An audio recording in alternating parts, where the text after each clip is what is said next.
Student, आज हम जो टॉपिक डिस्कस करेंगे वो आपके सिलेबस का बहुत ही इम्पोर्टेंट टॉपिक है और हिंदी में जिसको बहुत ही कठिन टॉपिक भी लोग मानते हैं। समास को जो है कि बहुत सारे बच्चे समास को करने में कठिनाई समझते हैं और उनको ये जो कठिन लगता है ये टॉपिक। समास को आप ध्यान से सुनने का प्रयास कीजिए। अगर आप अच्छे से प्रैक्टिस करेंगे तो काफ़ी इजी टॉपिक है। अगर आप प्रैक्टिस नहीं करेंगे तो आपके लिए ये हार्ड हो सकता है। तो समास क्या है, पहले इसको हम लोग देखते हैं। समास का सामान्य अर्थ होता है संक्षेपीकरण, अर्थात क्या है, छोटा करना। संस्कृत की अश धातु का अर्थ है संक्षेप करना। इसमें सम उपसर्ग जोड़ने पर समास शब्द बनता है। अब इसका हम डेफिनेशन देखते हैं कि समास किसे कहते हैं।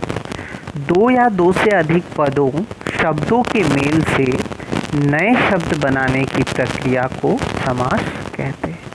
जैसे रस से भरा, रस भरा, आनंद में मग्न, आनंद मग्न, विद्या के लिए आलय, विद्यालय, गंगा का जल, गंगा जल। तो आपको यहाँ एक चीज़ को याद रखना है कि संधि में वर्णों का मेल होता है और समास में शब्दों का मेल होता है। और जब शब्दों को हम जोड़ते हैं, इस विधि से जो शब्द बनता है उसे हम समस्त पद कहते हैं। जिन दो पदों शब्दों के मेल से समस्त पद बना होता है, उसके पहले शब्द को पूर्व पद, दूसरे को उत्तर पद कहा जाता है। अब देखना है कि इसमें पूर्व पद और उत्तर पद होते हैं। पूर्व मतलब पहला, उत्तर मतलब बाद वाला। अब राजपुत्र और देशभक्ति ये समस्त पद हैं और इनमें पूर्व पद है देश, उत्तर पद है भक्ति। पूर्व पद है राज, उत्तर पद है पुत्र, राजपुत्र। तो इस तरह से जो पहला वाला शब्द होता है वो पूर्व पद होता है और जो बाद वाला होता है वो उत्तर पद होता है। शब्दों को जब हम जोड़ते हैं और जो शब्द बनता है वो समस्त पद कहलाता है। और समस्त पदों को वापस अलग अलग करने की प्रक्रिया को समास विग्रह कहते हैं, अर्थात तोड़ना। तो आपको एग्ज़ाम में आ सकता है कि समास विग्रह कीजिए, तो उसे समास विग्रह करना कहते हैं। जैसे सुख प्राप्त, समस्त पद का विग्रह होगा सुख को प्राप्त। प्रयोगशाला समस्त पद है, इसको जब तोड़ देते हैं प्रयोग के लिए शाला, तो इसे हम क्या कहते हैं, समास विग्रह कहते हैं। समास के 6 भेद हैं। तत्पुरुष समास, कर्मधारय समास, द्विगु समास, अव्ययी भाव समास, द्वंद्व समास और बहुब्रीहि समास। तत्पुरुष समास में क्या होता है, इसके लिए आपको कारक को जानना जरूरी है। जो हमारा कारक, जो 8 कारक हैं, कारक के जो 8 भेद हैं, इन कारकों को जानना जरूरी है। तत्पुरुष समास में क्या होता है, उत्तर पद जो बाद वाला पद होता है वो प्रधान होता है तथा पूर्व पद पहले पद के साथ लगे कारक चिन्हों का लोप हो जाता है, उसे तत्पुरुष समास कहते हैं। तो इसमें कारक चिन्ह लगे हुए होते हैं। जैसे कर्म कारक का जो विभक्ति चिन्ह है को, वो लगा रहता है। करण कारक का जो विभक्ति चिन्ह है से, के द्वारा, ये लगे रहते हैं। संप्रदान तत्पुरुष जहाँ के लिए विभक्ति होता है उसका लोप हो जाता है। अपादान कारक का जो विभक्ति है से, इसका लोप हो जाता है। संबंध का तत्पुरुष जो है का, के, की, ऐसे शब्दों का लोप हो जाता है। अधिकरण तत्पुरुष में, पर आदि विभक्ति चिन्हों का लोप हो जाता है। जैसे आप देख रहे हैं राजकुमार, राजा का कुमार, तो ये संबंध तत्पुरुष है। तो कारक का एक भेद है संबंध कारक। तो कारक के भेदों को जानना जरूरी है। और ये जो है कर्म, करण, संप्रदान, अपादान, संबंध और अधिकरण जो कारक चिन्ह हैं, इनका लोप हो जाता है जब हम लोग इसको समास जो है समस्त पद बनाते हैं। तो इस चीज़ को ध्यान में रखना है तत्पुरुष समास के लिए। अब दूसरा है कर्मधारय समास। इसमें आपका जो है विशेषण विशेष्य संबंध होता है, उपमेय उपमान का संबंध होता। एक विशेष्य होता है, एक विशेषण होता है, अर्थात एक दूसरे की विशेषता को बताते हैं। देखिए यहाँ पे जो है कि उत्तर पद दूसरा पद प्रधान होता है। इन चीज़ को ध्यान में ना रख के भी आप इस चीज़ को ध्यान में रखिए कि इसमें विशेषण, विशेष्य और उपमेय उपमा का संबंध होता है। जैसे देख लीजिए, भला मानस, मानस कैसा है? भला है, विशेषण है, विशेष्य है, उसका विशेषता बता रहा है। ठीक है। पीला है जो अंबर, अंबर कैसा है? पीला है, विशेषण विशेष्य है, अंबर की विशेषता बता रहा है। अब उपमेय उपमा, स्त्री रत्न, स्त्री रूपी रत्न, रत्न के साथ तुलना, उपमान दिया गया है। ठीक है।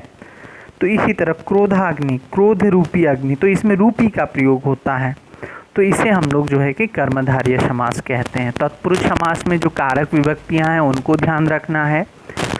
कर्मधारय में उपमेय उपमा या फिर विशेषण विशेष्य का संबंध होता है।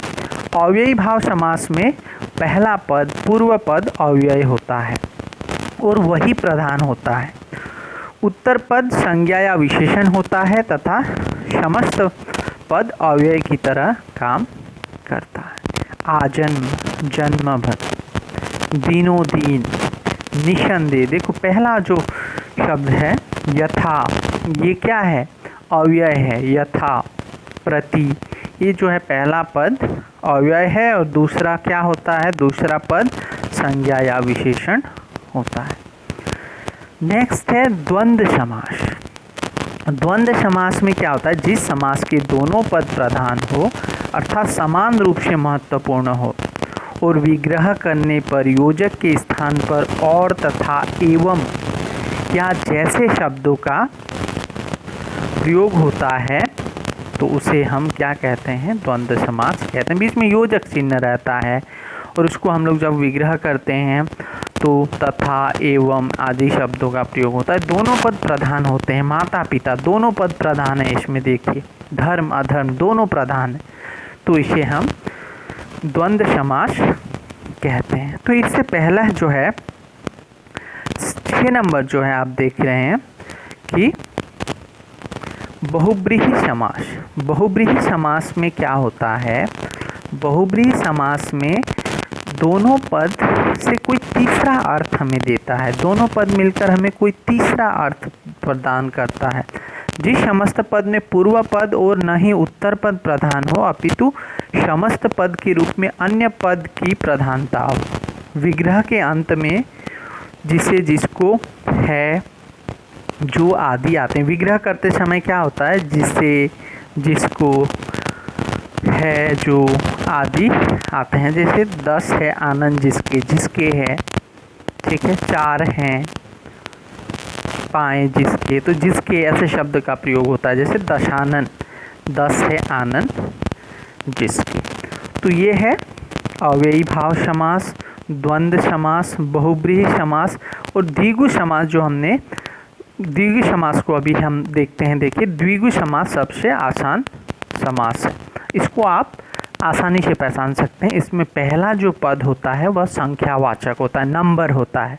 जैसे त्रिफला 3, 4, 7। देखिए एग्जाम्पल में पहला पद नंबर होता है तो उसे हम द्विगु समास कहते हैं।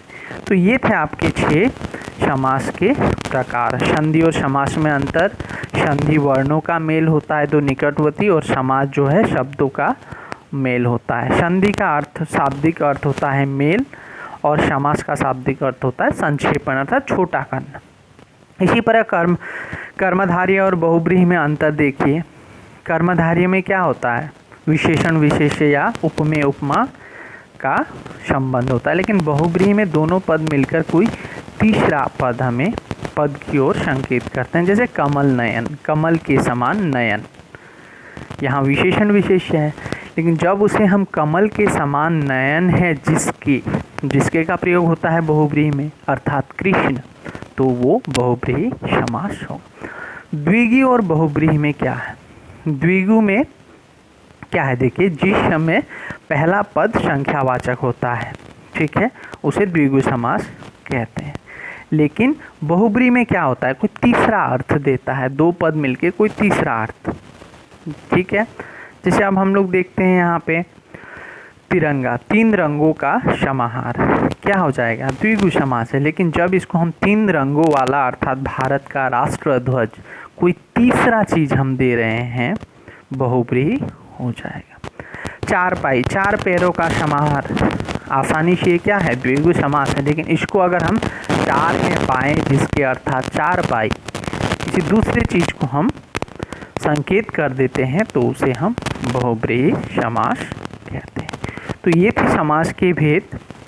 तत्पुरुष समास, समास को हमने देखा संक्षिप्त करना, ठीक है। समास को हमने देखा कि संक्षिप्त करना ही समास है।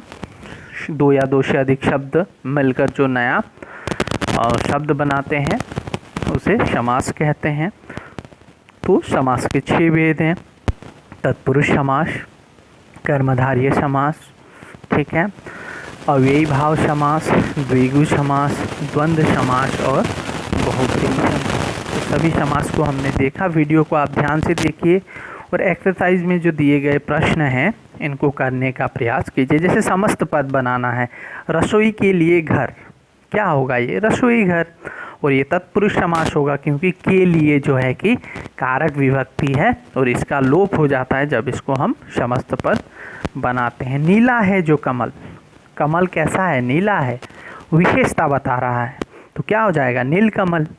तो ये आपका कर्मधारय समास हो जाएगा। तो इस तरह से आप सभी क्वेश्चन को भी प्रैक्टिस कीजिए और वीडियो को आप ध्यान से देखिए। इम्पॉर्टेंट टॉपिक है, आप आसानी से समास को कर पाएंगे।